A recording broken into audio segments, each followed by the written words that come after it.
Boa noite, Deus te abençoe. Boa noite. Amém.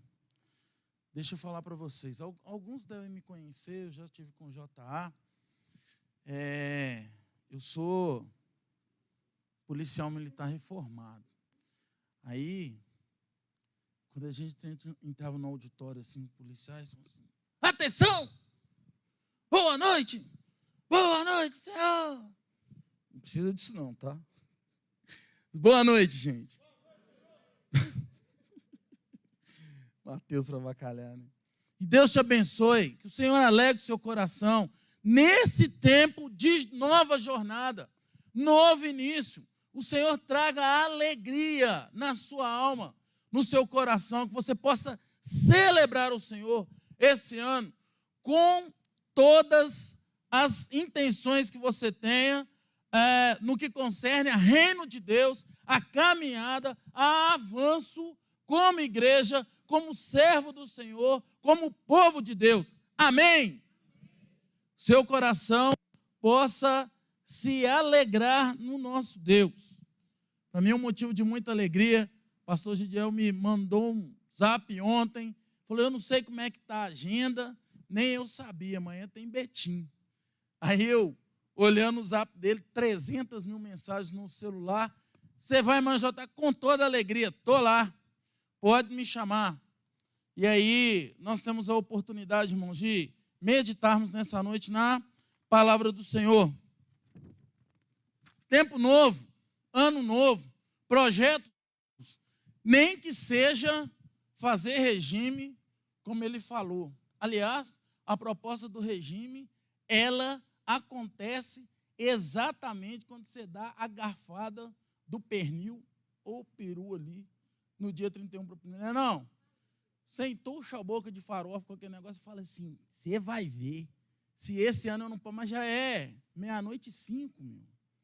E você está fazendo promessa do último ano, eu parei, é só esse restinho de ano. Beleza? Eu não vou mais. Nem que seja isso. Eu vi uma mensagem do Alexandre Garcia. Ele leu um poema de um camarada, não era Câmara Cascudo, ele gosta muito desse personagem, mas eu acho que não era ele, não. Foi na última mensagem dele do dia 31, e ele diz o seguinte: ele leu esse poema, e o autor dizia assim, que postada do alto de um prédio de 12 andares, havia uma mulher vistosa, bonita, formada, lá do 12º andar. E embaixo o povo cercava aquele prédio. E aí, isso é a poesia do cara, eu estou só dando um resuminho, tá? E aí, essa mulher lá alça um voo, desce do prédio, salta e faz uma aterrissagem perfeita lá embaixo na rua. E aí eles podem ver, enxergar nos olhos dela, enxergar naquela mulher que salta, uma menina linda, bonita, de olhos verdes. E todo mundo corre para cima dessa menina e pergunta o que a gente sempre faz com criança: qual é o seu nome? Qual é o seu nome? E ela responde pausadamente: meu nome é Esperança. E aí, ele conta essa história, e eu olho para isso tudo, e esse poema do camarada termina assim, poesia, bonita, um negócio que faz a gente refletir num tanto de coisa. Mas a palavra de Deus, o Deus que nós servimos, ele tem uma forma diferente de nos chamar, de olharmos para ele com esperança. Pedro, escrevendo ao povo que está ali na Ásia Menor, ele diz: você tem a viva esperança. Jesus Cristo, ele está vivo. Ele é o Senhor que se assenta acima, venceu a morte, triunfou sobre ela. A nossa esperança, ela não se esvai num poema que fica, talvez, aí na reflexão por alguns minutos, por algum tempo, e vai embora. Não, ela caminha conosco. Ela caminha conosco. Você consegue entender isso, meu irmão? A importância disso para a nossa vida, para a nossa caminhada da fé. Consegue ver isso?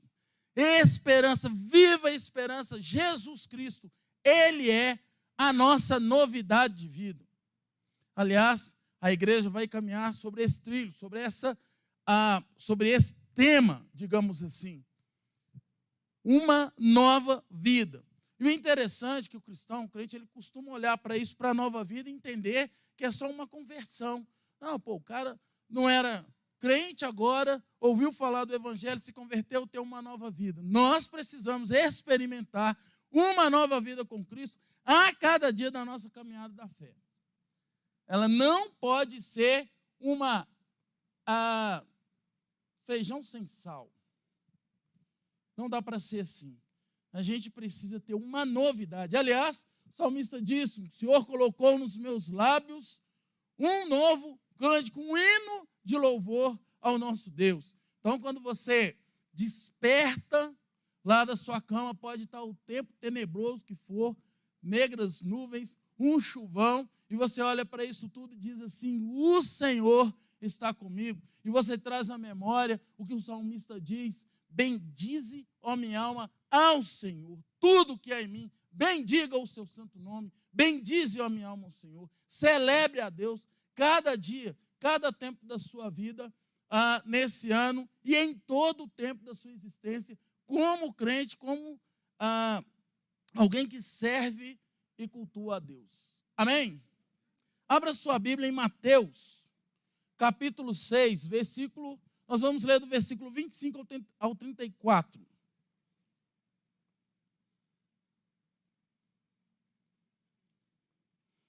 Mateus, capítulo 6, versículo 25 a 34. Um texto muito conhecido.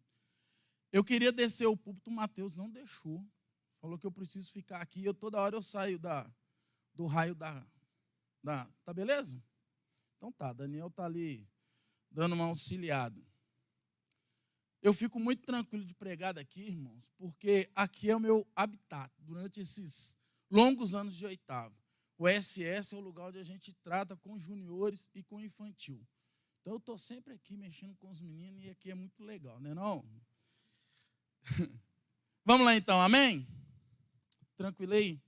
Mateus, capítulo 6, versículo 25 a 34. Começa com um conectivo assim: por isso vos digo, não andeis ansiosos pela vossa vida, quanto o que haveis de comer ou beber, nem pelo vosso corpo, quanto o que haveis de vestir. Você podia marcar isso aí na sua Bíblia, essa parte que nós vamos ler agora, a minha revista e atualizada. Não é a vida mais do que o alimento e o corpo mais do que as vestes? Se não está marcado, marca. E começa a pensar nisso. Não é a vida mais do que o alimento e o corpo mais do que as vestes? O próprio Jesus dizendo: observai as aves do céu, não semeiam, não colhem, nem ajuntam em celeiros. Contudo, vosso Pai Celeste as sustenta. Porventura não valeis vós muito mais do que as aves? E qual de vós, por ansioso que esteja, pode acrescentar um côvado ao curso da sua vida? E por que andais ansiosos quanto ao vestuário? Considerai como crescem os lírios do campo, eles não trabalham, nem fiam. Eu, contudo, vos afirmo que nem Salomão, em toda a sua glória, se vestiu como qualquer deles. Ora, se Deus veste assim a erva do campo, que hoje existe e amanhã é lançada no forno, quanto mais a vós outros, homens de pequena fé?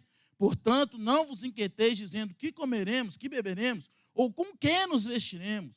Porque os gentios é que procuram todas essas coisas, pois vosso Pai Celeste sabe que necessitais de todas elas. Buscai, pois, em primeiro lugar, o reino e sua justiça, e todas essas coisas vos serão acrescentadas. Portanto, não vos inquieteis com o dia de amanhã, pois o amanhã trará os seus cuidados, basta ao dia o seu próprio mal.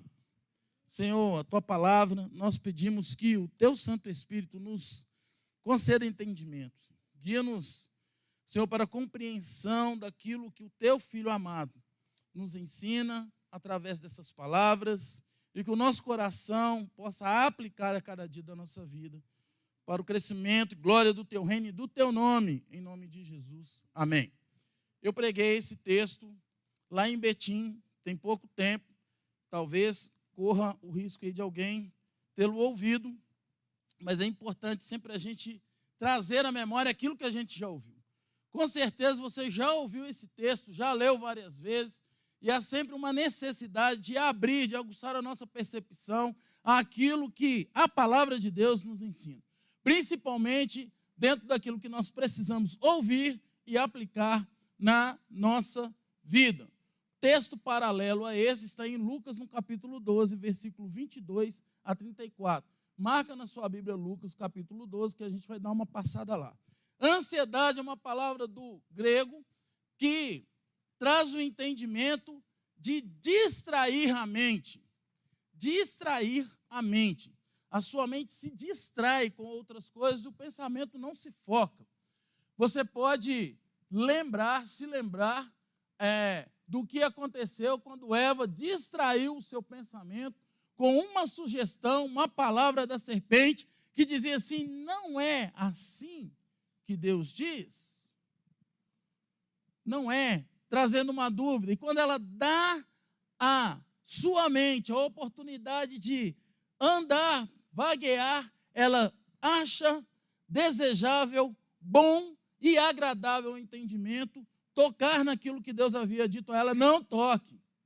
Então, quando você distrai a sua mente, você vai entrar num caminho de inquietude que vai dividir o pensamento, a confiança, e isso vai gerar exatamente uma ansiedade, um sentimento de desconforto muito grande, e aí você começa a colocar em xeque tudo aquilo que é, em se tratando da fé cristã, até no campo da fé mesmo, e a gente vai ver isso aqui um pouco para frente. A ansiedade, então, ela pode ser tratada como o mal do século. Você vai encontrar na literatura o povo dizendo isso. E aí eu pergunto: de que século que a ansiedade é mal? Porque Jesus está falando isso aqui há mais de 2000 anos atrás. Não andeis ansiosos. Na verdade, o contexto, o pano de fundo aqui é acerca de riquezas. O texto de Mateus está dizendo que você não pode servir a dois senhores. Você não pode amar a Deus e as riquezas, porque você vai agradar a um e desagradar a outro. É isso que ele está dizendo. No texto paralelo de Mateus, é a história daquele jovem rico. Nada disso. É a história daquele que se apresenta, do homem que junta os seus celeiros, passa a mão assim e diz: ô minha alma, nós temos coisa demais guardada aqui, hein?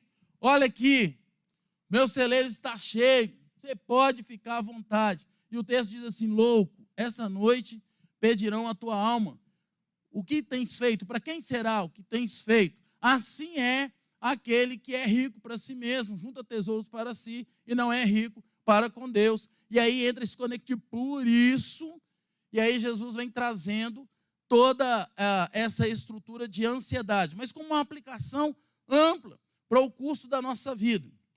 E nós podemos olhar então para esses ensinamentos e ver o que é o contexto da ansiedade no nosso mundo, no nosso convívio, no convívio da nossa sociedade, o quanto de mal ela provoca, levando pessoas a uso de medicamentos para dormir e uma série de outras questões que estão atreladas a isso. Quando nos diz da ansiedade, Jesus quer tratar da nossa saúde espiritual e do nosso relacionamento de confiança com o eterno, com Deus. Tudo começa nessa questão de ajuntar tesouros. É claro, e é óbvio, que Jesus não está brigando e não está dizendo que você não possa ter riquezas. Ele está dizendo que ter riquezas e pôr nela sua confiança vai fazer sucumbir toda a esperança, porque vai abrir um campo daquele cara que começa a desconfiar que se eu tenho muito aqui, eu posso perder amanhã ali por alguma questão qualquer de ciclo no mundo. Quem não olhou para essas questões de 2020 com uma preocupação muito grande? Eu, na condição de funcionário público, dei uma paradinha e falei assim: opa, se esse povo fecha tudo, e as empresas que pagam o Estado pelos impostos, e o Estado me paga com o dinheiro que as empresas pagam para ele, o que vai acontecer comigo? Eu já estava trabalhando 2 meses para receber o salário estava atrasado no Estado. Eu vou parar de receber. E isso trouxe uma preocupação. Quando eu parei e falei assim, meu amigo, se vai parar para mim, vai parar para todo mundo. E nós vamos ter que ir para a mesa redonda conversar. Não tem para você, mas também não tem para mim, parceiro. Como é que vai ser? Nós vamos ter que entrar num acordo. E aí você precisa olhar para isso tudo e dar uma tranquilizada. Senão você começa a bater a cabeça, ficar doido. Jesus está dizendo disso para a nossa saúde espiritual e de confiança a Deus.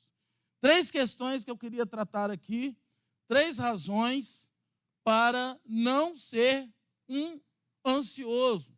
Aliás, nosso tema é esse: ansiedade, um mal desnecessário. Primeiro deles, a existência humana tem prioridades. A minha, a sua, a nossa existência tem prioridades.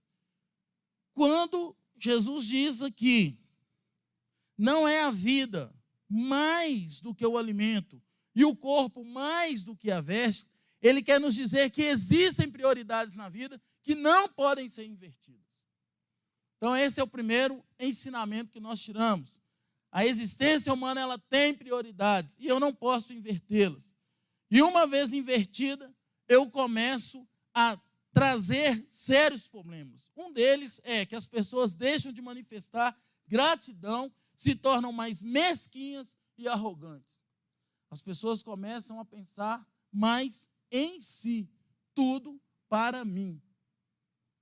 Inversão de valores. Nossa, o alimento é mais importante que a vida. Vou pensar o que vai ter amanhã, como que vai ser, como que eu vou vestir. Jesus está dizendo assim, existe uma ordem em que a sua vida é mais importante do que o alimento e que o corpo é mais importante do que a vestimenta. Existe uma razão para isso. Porque nada da riqueza vai prestar conta para Deus. Absolutamente nada. Nada do que é terreno vai, a não ser as obras que aqui nós realizamos. Segundo, as pessoas se tornam mais materialistas e menos espirituais. Uma tendência muito grande de achar que é mais importante, eu preciso trazer isso e é um problema sério hoje, nesse mundo, dessa questão, principalmente dentro do contexto social também, é que ele vira lupa para tudo. E nós, como cristãos, como crentes, nós não podemos esquecer que a palavra de Deus é que é a lupa.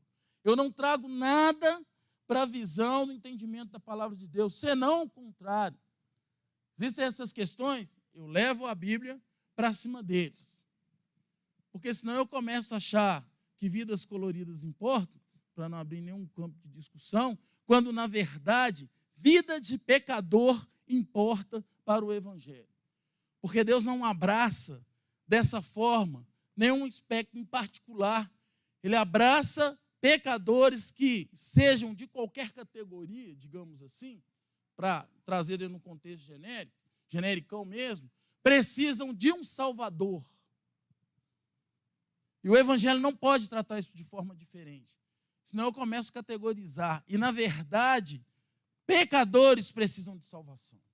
Essa é uma verdade à luz da palavra de Deus.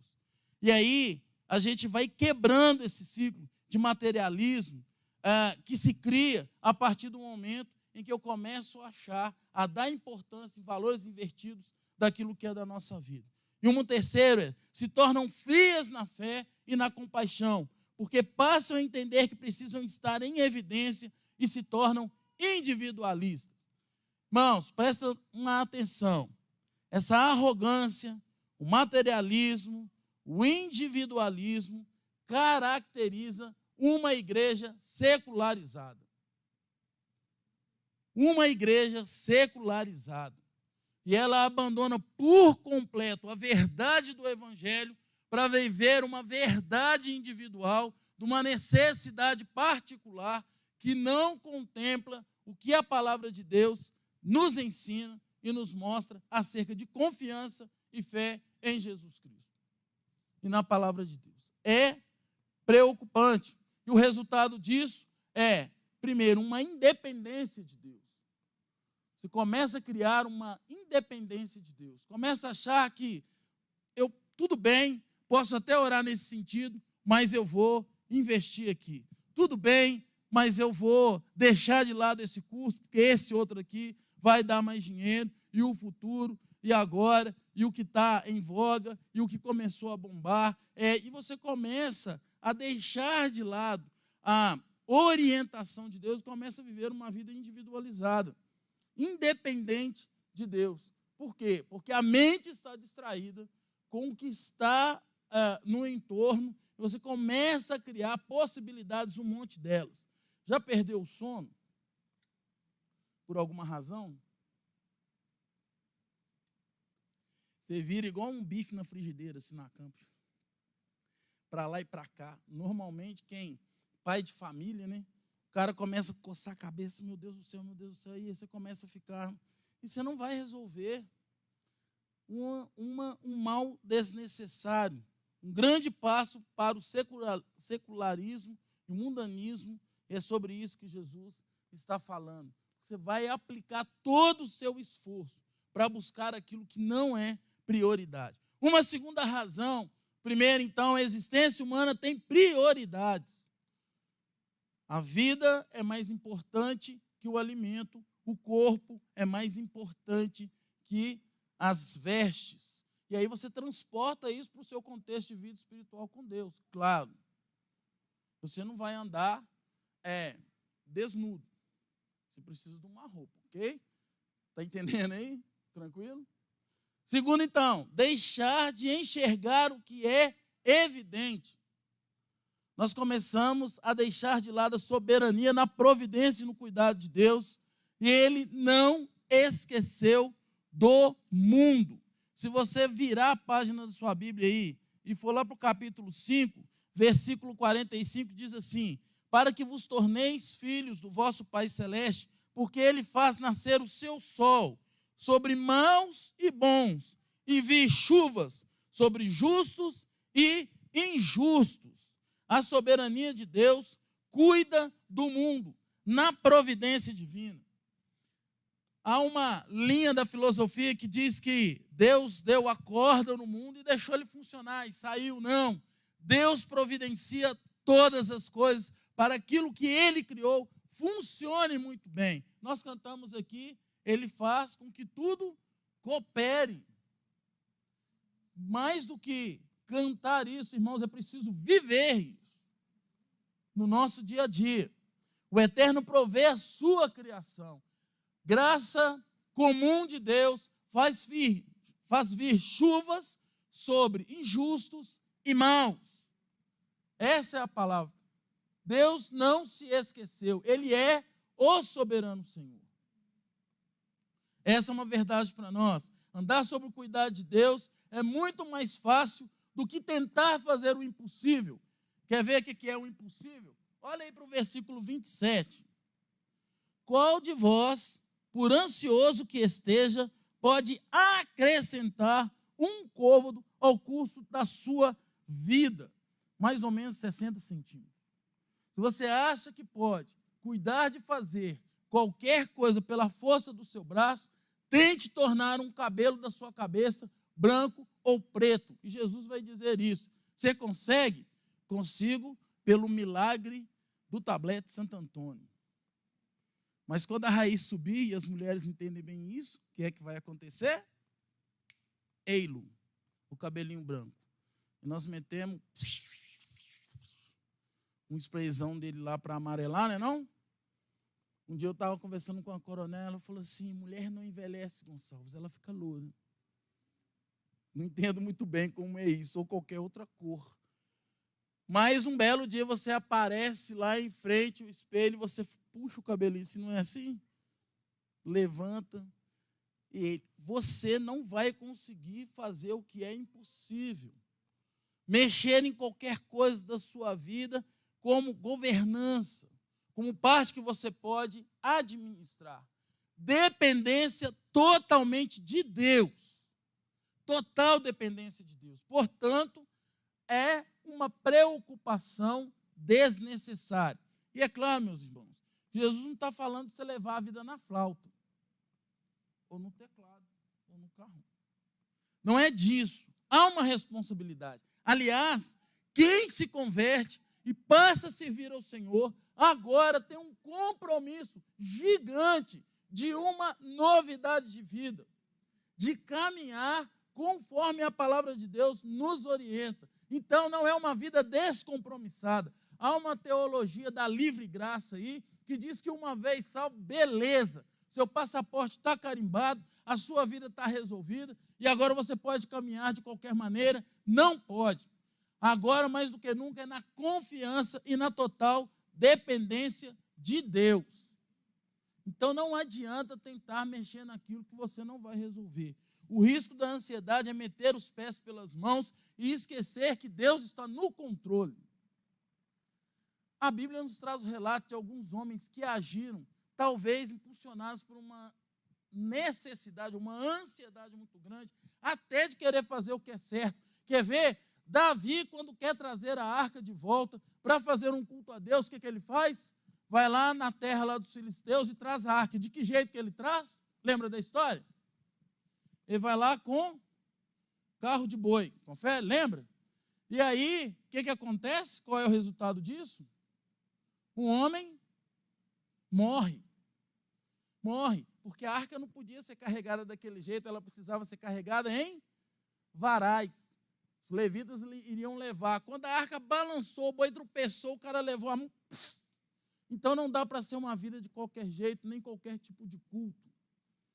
E aí ele estava tentando fazer a coisa certa, mas estava fazendo o certo de jeito errado. Gideão da mesma forma. E o Gideão tem uma parte interessante na história de Gideão, é que quando o anjo desce, que ele está lá malhando o trigo no lagar, ele está fazendo o que é certo do jeito errado, que o lagar era o lugar da uva.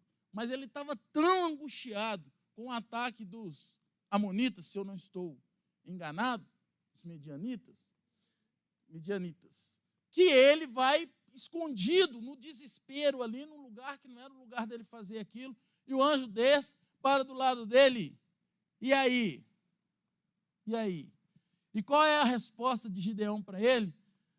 Ah, meu Senhor, talvez na ansiedade, no desânimo de caminhar à luz da fé, confiados na promessa de Deus, a nossa oração tenha começado assim: ah, Deus, ah, Deus, ah, não aguento mais.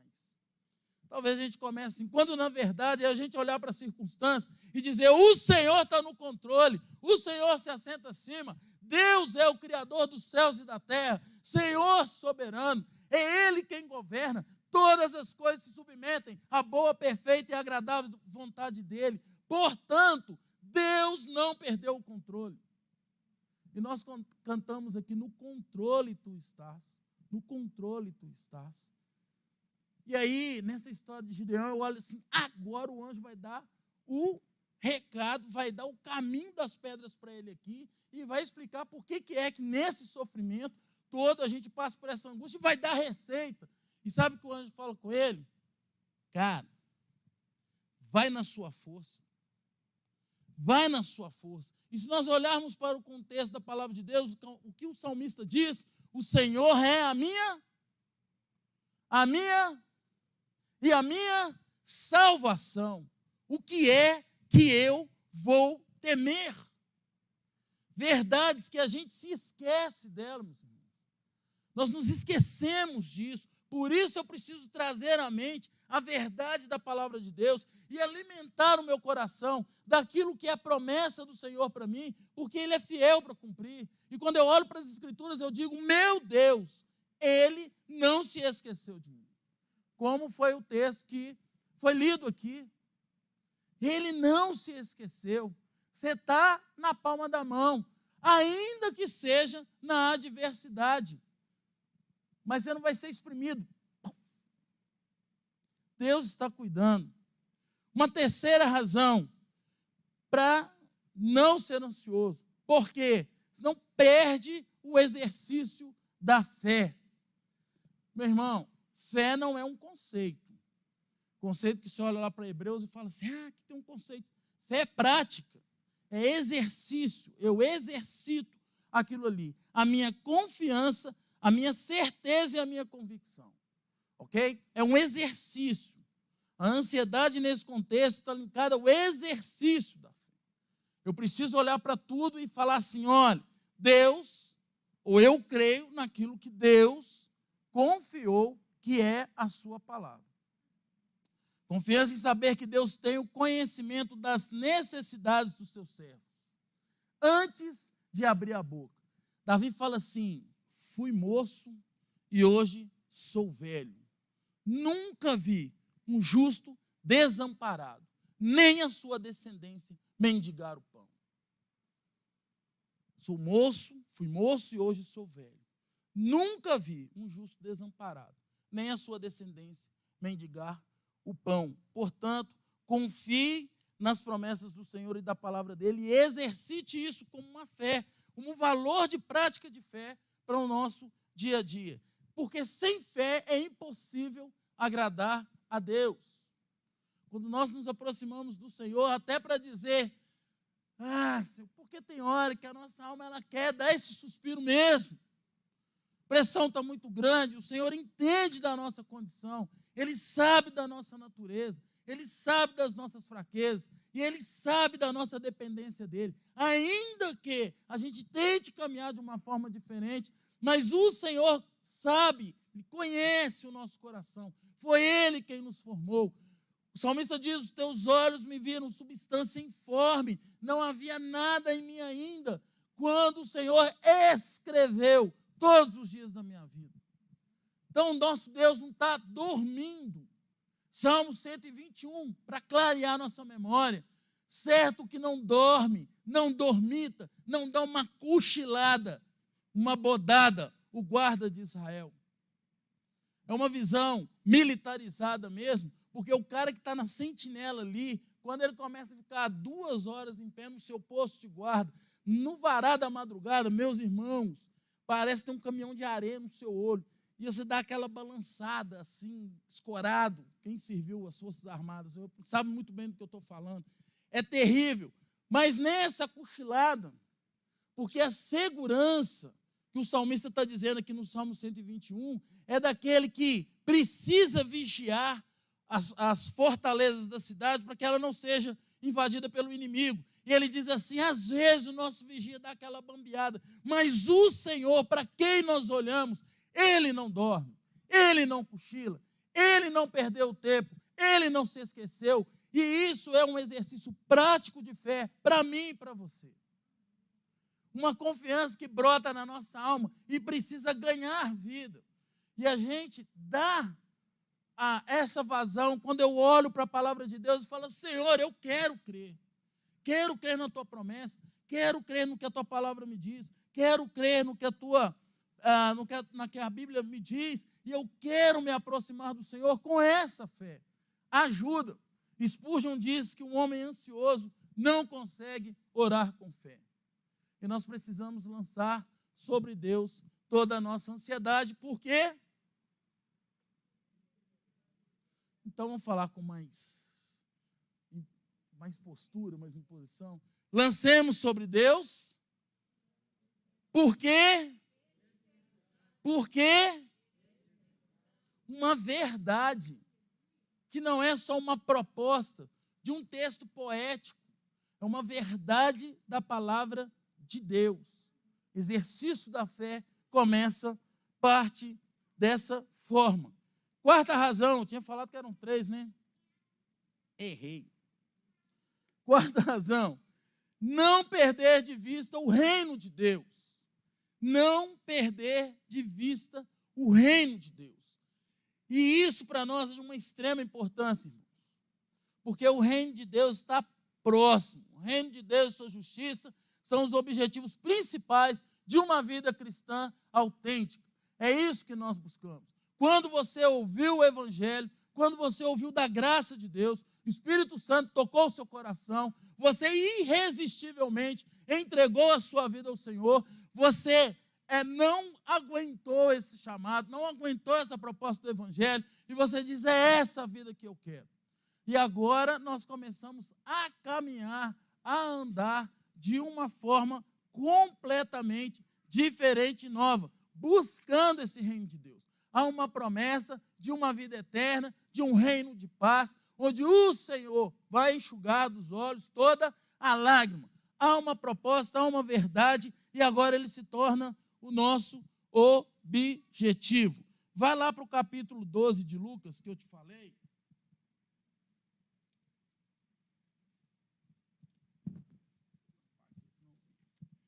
Capítulo 12 de Lucas, versículo 32.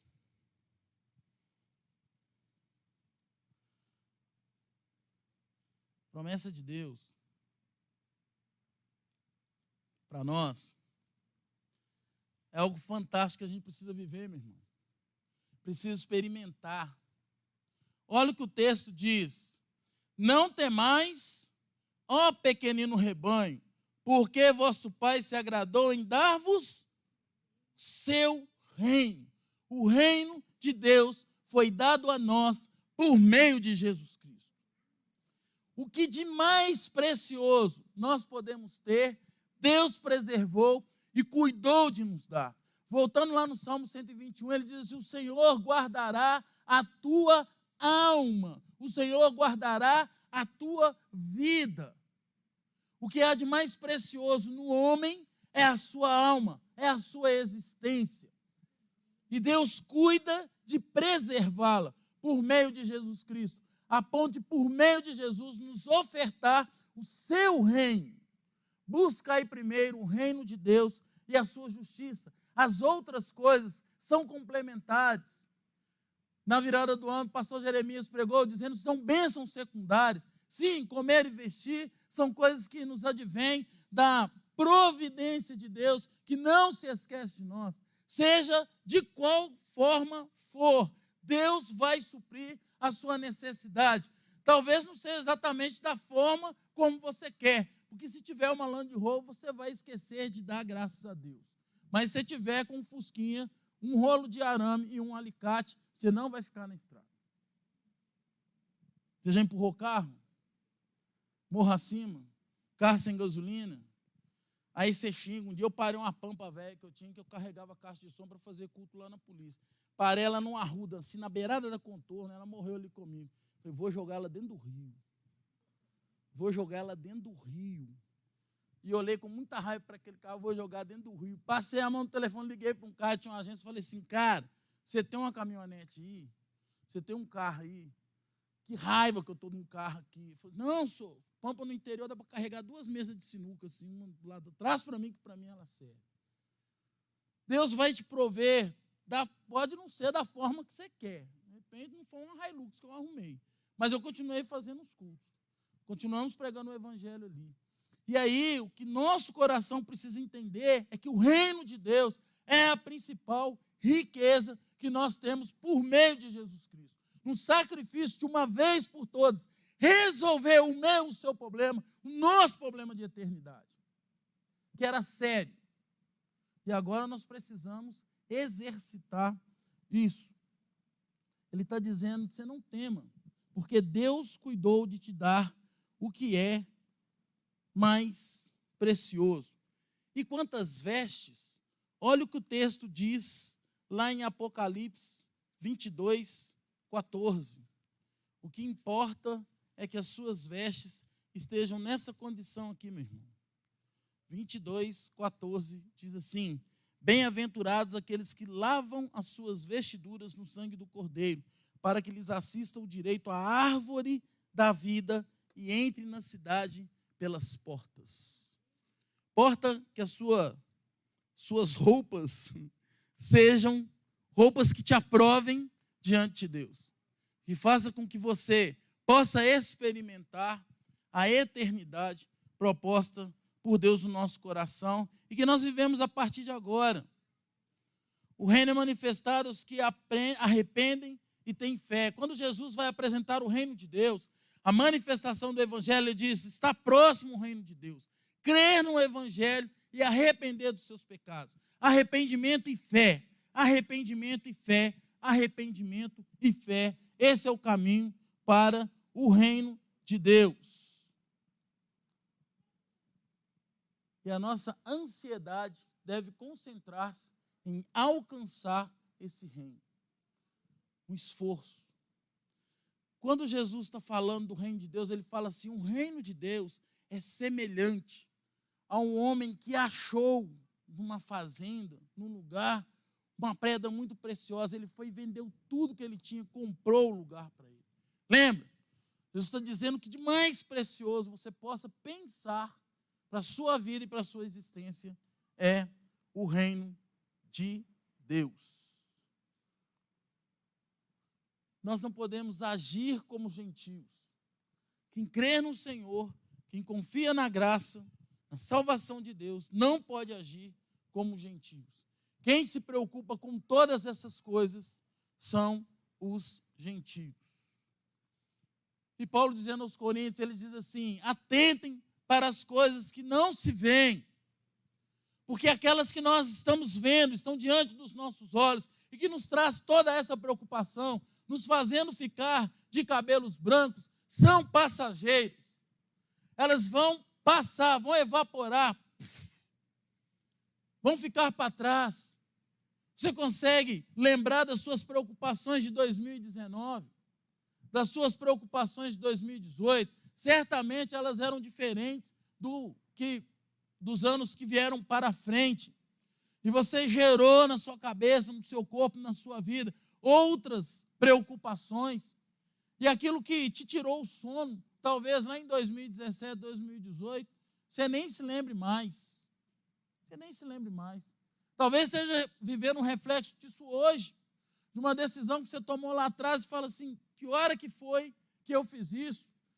Foi quando, na ansiedade de resolver pela sua força, você trocou os pés pelas mãos, não exercitou a fé, não confiou na bondade e na misericórdia de Deus, não pensou que eu podia experimentar muito mais do que Deus estava mostrando diante dos meus olhos. Eu gosto muito daquele filme lá com Morgan Freeman. Quando ele fala para a mulher assim: você acha que Deus vai pôr isso arreganhado diante da sua frente ou vai te dar a oportunidade?